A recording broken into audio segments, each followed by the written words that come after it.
Hey everyone, it's Jonna, the Preppy Crafty Girl, and I am here with an estate haul for hashtag Thrifty Thursday and hashtag Thrifty Finds and hashtag Thrifty Treasures.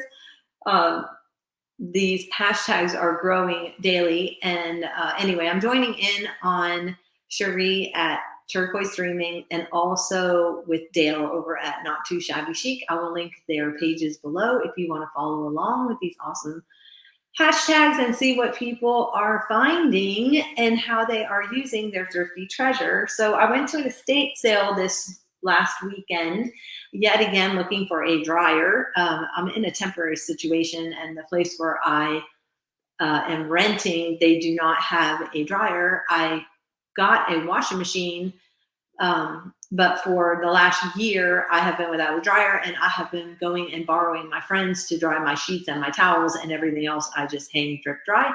But I probably will be here for another 9 months, and I'm ready to have a dryer. I have my own dryers, but everything I own is in storage right now because I'm in the process of moving. So anyway, I'm just gonna get started with my thrifty haul.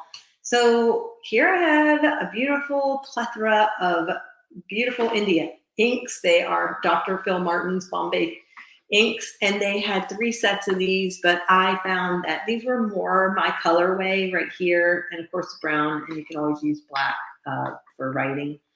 And I thought the white would be interesting. And then anyway, so I thought these would be fun to use in junk journaling, and I do mixed media also. So I thought those would be kind of fun. And I have dip pens and things like that because I signed up but have not finished taking the dip pen class with Danny Gregory. So I've got to do that. And yeah, so I thought these would be fun to use. They were a little bit on the pricey side, but still half off if I had gone to Michael's and picked them up. And they were new in the package. I found these in the garage in a drawer. So I grabbed these little coin thingies. So I thought, make specimen slides or whatever, be fun. She charged me like $0.25 for those. I also found in the garage this stamp library ownership. I thought these were kind of cool, these library envelopes. So yep, can always use that. Paper is paper, right, in the junk journal world. And I found this little golden book. I've done a couple of little golden book journals, but I haven't done one in a really long time, and this may be one that I work on for summer. I'm not really sure, but I thought the illustrations were cute, and the little girl learns how to swim. And anyway, this one's not too old. It's from 1988. Now, y'all know that I am in I've been putting off these cooking journals forever, and I've been collecting now for I don't even know how many years. And so I've been watching Chasing Retro with Meg, and I am so inspired that I need to get going with mine. So she's kind of giving me a kick in the butt to get going with my recipe journals. And anyway, I was at this estate sale and I found this collecting fruit jars, which I found was really interesting. It has all sketches of all the different jars. And I want to find this one, the daisy. Oh my goodness. I want this one so bad because I love daisies.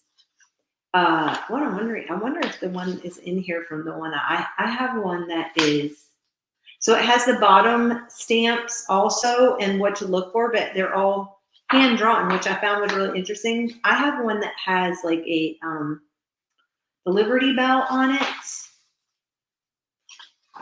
So, but I think mine's a milk jar. But look how many of these there are. It's pretty amazing. So there's all this. And then they have embossing illustration numbers. I had no idea. And then they have like the value, and they also tell you what color they come in. So I don't know what year. Let me look and see what year this was. And oh, this is a article on To the Cellar, Old Jars Beckon. And, oh, here's the inventor, I guess, of the mason jar, John L. Mason. Collecting Fruit Jars with Price Guide, written and illustrated by Ronald B. Burris. It's from 1967. So, yeah, these prices are going to be. Yep, inventor, John L. Mason. His patent number is from 1858. That's pretty cool. And then it has an introduction. I know there are a lot of people that do collect these. I don't collect them. I have a couple of them just because I bought them for color, but yeah, I know there are people out there that collect them. Okay, so these were embossing wheels. The embosser, the Dymo labeler, was just totally rusted out and disgusting. However, they had the embossing wheels, and in my storage unit, I do have some embossers that use the different wheels. So I picked these up because I know that I have that one that they had. So I just took the wheels out, and I'll be able to use these in the embosser that I have, the vintage embosser. Okay, I got this is sorry about the glare. This is a rolling stamp. It's a teacher's one, but I thought it was really cute. It says, "See me, not satisfactory, do over, incomplete, spelling errors, watch the punctuation, messy, neat work, excellent, very good." But I thought it was so cute, the different sayings on it. So pick that up. I also picked up a metal ruler. I don't have a metal ruler. My metal ruler is in storage. So I found this really cheap. So I grabbed this. It's great for being a tear ruler. I grabbed, paper. Hello. I think this is, which I'm so excited about because I saw Megan Quinlan use this, and it is, you spray the back and it sticks. It's packing tape, but it has the matte finish. I have some, but it's the gloss finish. So I'm so excited that I found the matte finish because we use this in fodder school. So I'm pretty excited about that one. Also, this was one of the things that I had been wanting but haven't been able to find, and I found this, and it is the index cards with the tiny itty bitty crosses on it. I don't know if you can see that, but they are tiny little crosses. And so I was super excited about that because I love doing Bible journaling, and I had been looking for those for a couple years now and haven't been able to find them. I got a couple of these highlights from the 1990s, and because they had a couple of pictures in them and that I want to use in some journals that I'm doing. So I did pick up some of these because I like the illustrations. This was my kids' era, the 1990s and mid-1990s. So I thought these would be kind of fun to add to theirs too. I do remember doing these where you put in like a white mouse, but this has the actual word. The ones that we have, we would do, you say the name of the little thing that they put in there. Oh my goodness, remember these pin cushions? This is the handy finger pin cushion. These were at every craft fair. This is hysterical because these were every craft fair. And I think my kids even made them in school. I have one. I think I still have it. So, oh my goodness. Anyway, giving the dog a bath. So I thought the illustrations in these were really cute, and they had several. So I picked up 5. All right, I got these, which are, I think these two are the same book. Easy Growth in Reading, they were, and they are the twins, Tom and Don. And I believe these are from 1940, and then this copyright is 1947. So I thought the illustrations in here were really neat, and they were twins. She's baking them cakes, and anyway, typical 1940s birthday cake. 1940s they get puppies. So these are the same. 2 are the same. And then this one's Mac and Muff. This is also, again, easy growth and reading. And this is 1947 copyright, but the original copyright was 1940. I thought these were a great size for doing journaling cards. And anyway, I probably won't cut into these. I don't know. I might or I might not. We'll see.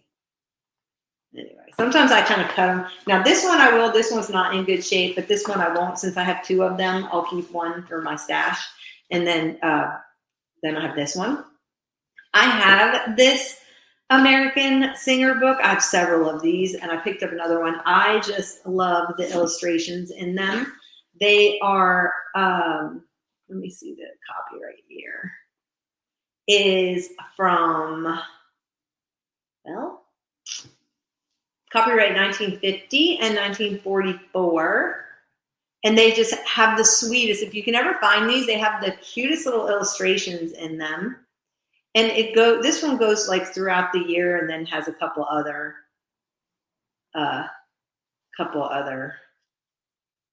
songs. Cub Scout song, never heard of that. The Balloon Man. I actually have several of these, and I have put these, I've taken pages out of these using my own journaling, and I have also, somebody did the scale.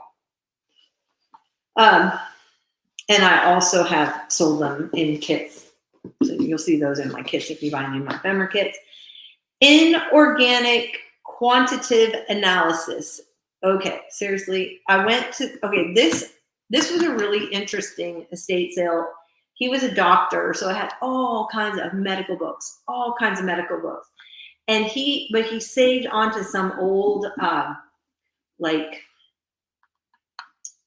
don't even know there were calculus books and things like that. So just really, and then a lot of science books and things like that. I didn't buy any of that, but I did buy this one. One, because it had a lot of things with pages with numbers on it.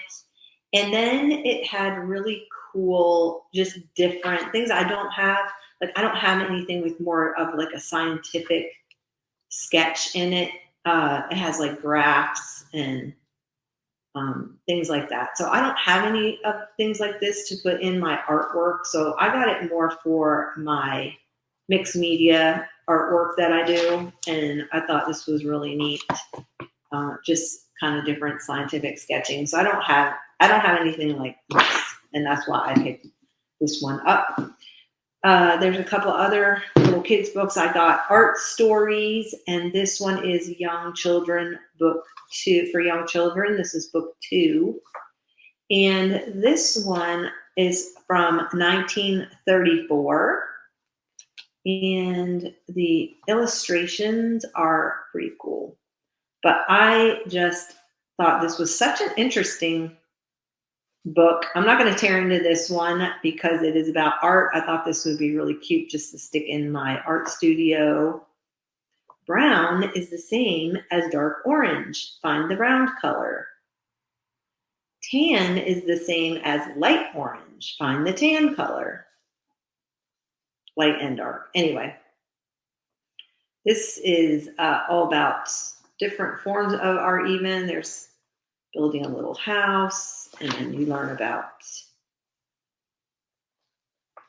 different classic works of art. And anyway, I thought this was a really cool book that back when they used to teach about art in school. So I'm going to keep that one for my art studio. And then this one's called At Play. This is another easy growth in reading. Again, adorbs for their illustrations. Super cute. Copyright 1940. I found it really interesting. And I don't remember this growing up when we were reading that Halloween was in all of these children books, which I found very interesting.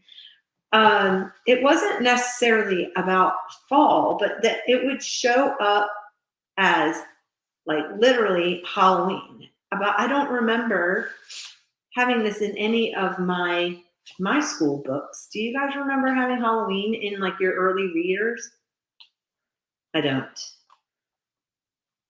I remember, I don't even know that I remember having Christmas. I remember them being in our song books And we would sing them, but I don't remember them being in any of my readers. So anyway. And then I got a series of 1950s yearbooks. Whenever I can pick these up, I pick them up because I love, look at that. The May Queen, Kay Morris. She looks like she's wearing a wedding dress. I bet you that was a wedding dress. And then there's a special little kind of insert about campus beauties. It says campus beauties. And then they have Jeanette Arnold, Gay Barnes, Betsy Wynn, Jackie Burton, Clara Lawler. I'd love to find out if any of the finalists. Betty Jo Prosser. You know what's interesting is that when you look at these, you have to wonder they were picked because they looked like someone, like Irene Dunn or someone from that era. And I always wondered if that kind of, look at this Coca-Cola ad. See, I love them for their ads too. They have awesome fonts and ads in the back. Look at that. They're at the diner. So cute.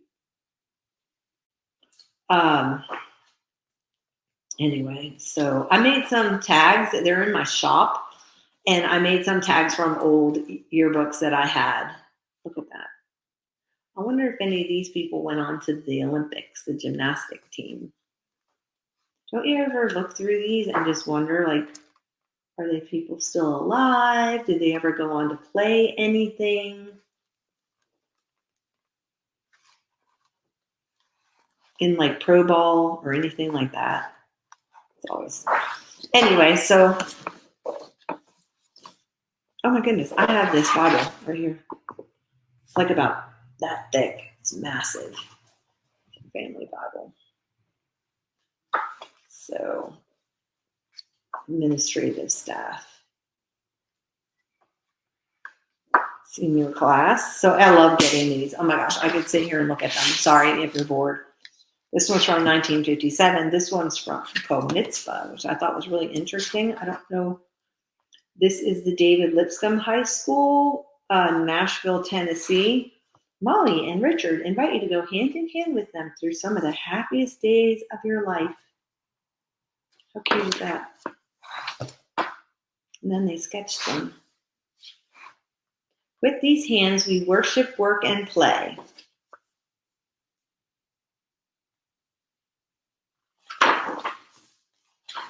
Anyway, the hands that loved us. Oh, I thought it said loved us, the hands that lead us. Yeah, that's my speed reading, sorry, background. But I thought these were really just, look how happy their little faces are. It's freshman class. So fun. Okay, and then you have like the Bachelor of Ugliness. What? Miss Lipscomb and the Bachelor of Ugliness.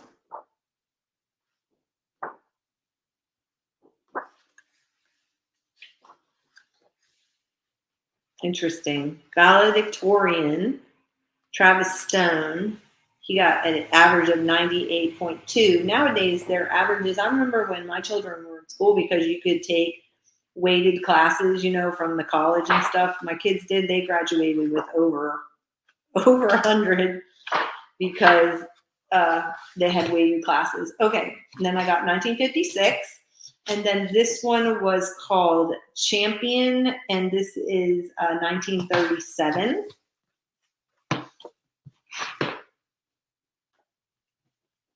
Totally different feel, more military. They do a lot of honoring the military.